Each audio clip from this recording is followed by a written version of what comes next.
Matt Lenihan for Boxing Social in association with Empire Fight Store, Forged Irish Stout, freebets.com and Empire Fight Store. We are here, the one and only Gary Cully, the Diva. We're here in Belfast. How's things, my mate? And Diva Coffee Co.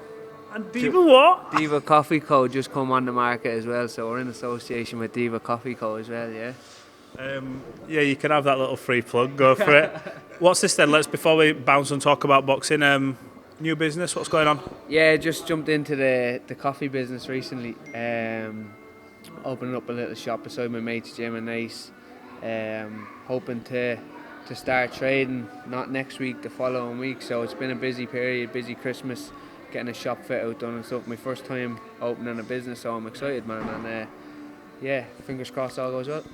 Is this one of these things you've had your eye on for a while? Because we often see like boxers, the big thing in boxing is, get paid, get out, look after your money, but, invest it wise. Is this something you've had your eyes on for a while, opening up a little shop, something like this? Definitely, yeah. It's the first of, I believe, many, whether that be in the coffee business or something else, but I've always kind of been into business and making more money and living a comfortable life. So obviously this boxing career, it's not around for long. I'm 28 today, my birthday today, so happy birthday, my mate. Thank you, mate. So maybe 5-6 years left in boxing, and then you've got a long life to live after that. So I want to be set up financially. I want to live comfortably for the rest of my life. So yeah, man. Very important message that I think, obviously, people from the outside who don't necessarily know boxing, you'll know yourself when you're on them early shows. You're not making necessarily a lot of money where it's significant, and you're having to rely on sponsors, and some fighters don't even have that. They have to pay for their opponents, and boxing's a tough game. So yeah, investments, businesses. But look, let's get back to your fighting. Last time out, Reece Mould, good fight, got the win. I think you probably brushed away a few demons. I know it was a close fight, and they obviously, I know they'd like to run it back, but you did what you had to do, and onwards and upwards for you. What's it been like since then? I know we've had Christmas, bits and pieces. Have you been, training away, ticking over, waiting on a date? What's sort of in the pipeline for you? Yeah, I went back and I enjoyed my victory, enjoyed my December, because the 6 months beforehand were a little bit like hell for me, trying to get back from my first loss and battling with all that shit. So getting back to the Tree Arena, being in the same changing room, and I know there's been talk and people I kind of didn't really make a big deal of it at the time, because I said afterwards to somebody, what else was I supposed to do? I had to do that, so I had to prove to myself that I could fight and I could win again, and like you said, battle all these demons. But because it was such a hard slog the 6 months before, I took December with my family, my friends. I was obviously in my first camp in Liverpool as well, so I didn't see my family and my friends that much. Caught up with them, had some good times over Christmas, and got back to it in January, and I'm working hard. I'm training really hard. I'm a little bit sick now.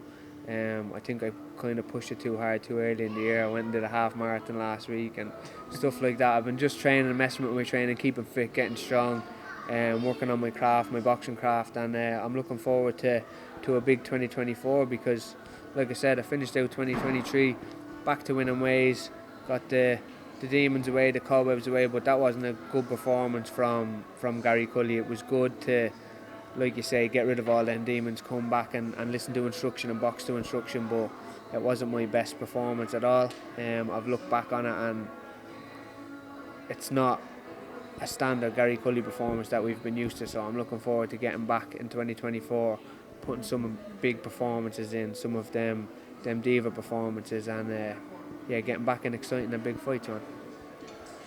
Was that sort of your biggest challenge to date? Maybe not the fights that you're in, because in boxing, you all know things happen, you can take a loss, but the battle with yourself. You're a very confident guy, who's seen you coming up, seen you coming through. It's the diva, it's the flash, it's the everything. It's like the whole package with you. Was that been the biggest sort of thing you've taken away from 2023? That battle with yourself of, I'm having to question myself a little bit here and say, have I got this in me? Can I do this? Has that been the hardest thing for you? Yeah, I've always had massive self-belief in myself, and I believe that this is what I was supposed to do, and I was born a star, and I'm supposed to be at the top of the game as well. But obviously we run into challenges sometimes, and you've got to overcome them and learn from them, and I learned a lot from last year. Like you said, I kind of battled with myself and lots of self-doubt in that last camp, and lonely nights in Liverpool in a box room in Liverpool thinking like, is this what I'm supposed to do, and all these doubts creeping in, and just continuing with the process and getting up every single day and going harder in the gym, getting fit, getting strong, sticking on what I'm supposed to do, and putting in a big win. But like, yeah, I battled in the 6 months beforehand, and I learned a lot about myself, and I think coming up to that fight I was kind of saying like, I have to prove to myself more than I didn't have to prove to Eddie that I could still do this, or to my manager, or to my fans, or my friends, or my family, all this. I have to prove to myself that I can still get in there and I can still do this, you know. So it was hard, man, but I'm proud of myself. I'm glad to put it behind me 100%, but I'm proud of myself. The confidence is back, and I'm ready to be involved in some bigger fights and better fights. Before we come on to them bigger fights, the man that handed you that first loss is headlining this weekend. You got Lewis Crocker, who's we saw on the scales today, a few pounds over. But forgetting that and putting it to the side, what do you make of this? Felix stepping up and going after Lewis in Ulster Hall. You know, it's, from what I see, it's, you know, got that sort of maybe that York Hall vibe where everyone's on top here, big loud atmosphere. Tell me if I'm wrong. But what do you make of it? Ulster Hall's a good arena. I fought there for my first title in the professional ranks. I won the Irish title there back in 2020, and it's magic. But you say there, like, forgetting about Felix stepping up 3 weight classes. I can't forget about that, because at the end of the day, Felix is stepping up 3 weight classes, you know. And Ireland's a quite small country, and it's being built as, oh, this is the guy who beat Gary Cully, but it's at light middleweight, man. So I can't see credit to Felix for taking the fight. It takes a lot, doesn't it, that, if you think about it? Credit to Felix, because I was speaking with his manager today, and he said he was offered a different fight in the US at his natural weight of 140 pounds, which is actually a lightweight, but 140 pounds closer to his natural weight, and he was offered this at the same time, and he wanted this one, he took this one. So credit to him. I said in the build up to the last fight, he's a Mexican warrior, he comes to fight, and I knew we were in for an exciting fight on that night. Obviously didn't go my way, but I knew what Felix bring. He's a warrior, he's been around the block, so credit to him.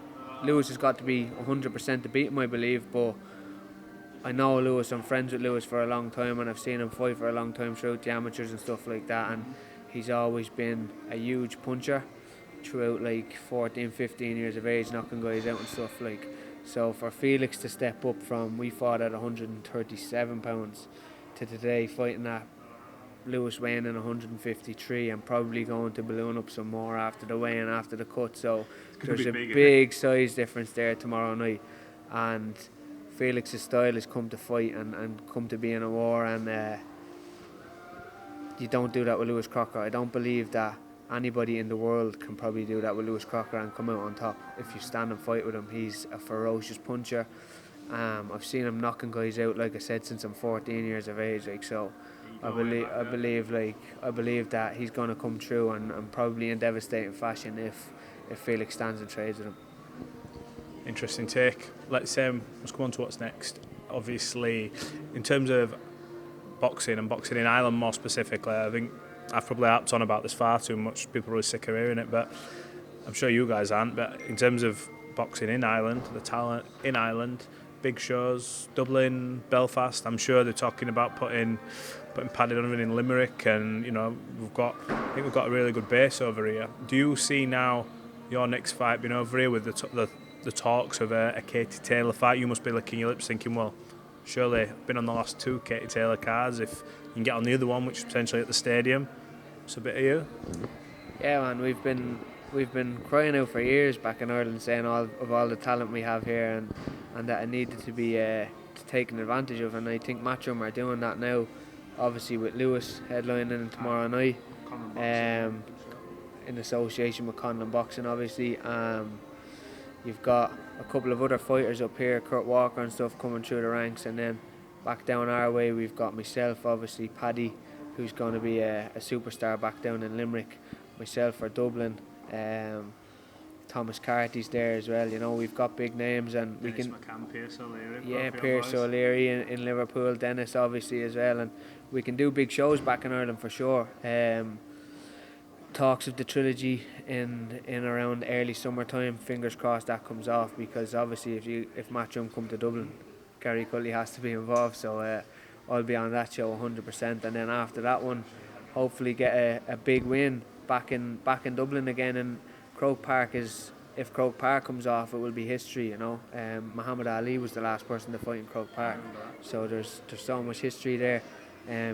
Huge night for Irish sport and Irish boxing if that comes off, and then leading on from that then to later in 2024, plans of headlining my own shows back in Dublin, you know, because I've built a good base back there now. Everybody kind of knows who Gary Cully is and knows what the Diva's about, and 2024, if Croke Park comes off, you'll really see what the Diva's about again.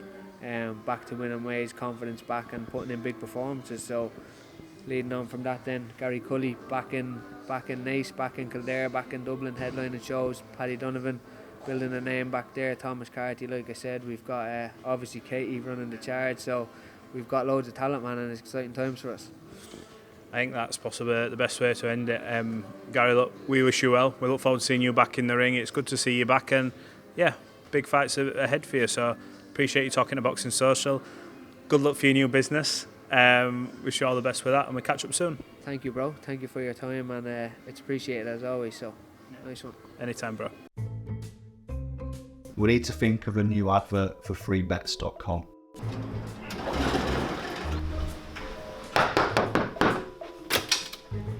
Get your best betting offers from freebets.com. Yeah, that'll do. The following deals are now live.